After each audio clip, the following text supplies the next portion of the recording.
విజయనగరం జిల్లా బోండాపల్లి మండల గురుడబిల్లిలో గ్రామంలో 1.20 కోట్ల వ్యయంతో నిర్మించిన సీసీ రోడ్డును మంత్రి కొండపల్లి శ్రీనివాస్ ప్రారంభించారు.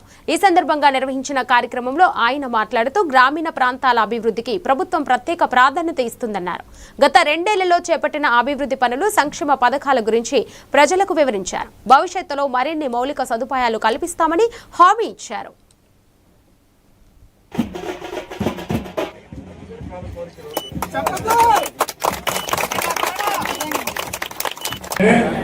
రెండు సంవత్సరాల్లోనే 21,000 ఖర్చు పెట్టింది ప్రభుత్వం.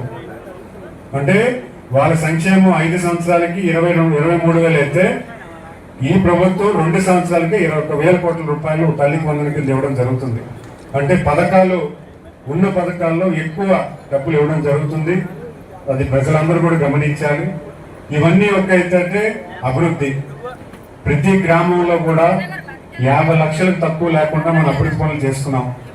గతంలో వాళ్ళ ప్రభుత్వంలో కనీసం చిన్న మట్టి కూడా 1,30,00,000 ఒక గ్రామానికి ఖర్చు పెట్టామంటే గ్రామ వ్యవస్థకి ప్రభుత్వం ఎంత చిత్తశుద్ధుందన్న సంగతి మనం ఆలోచించాలి.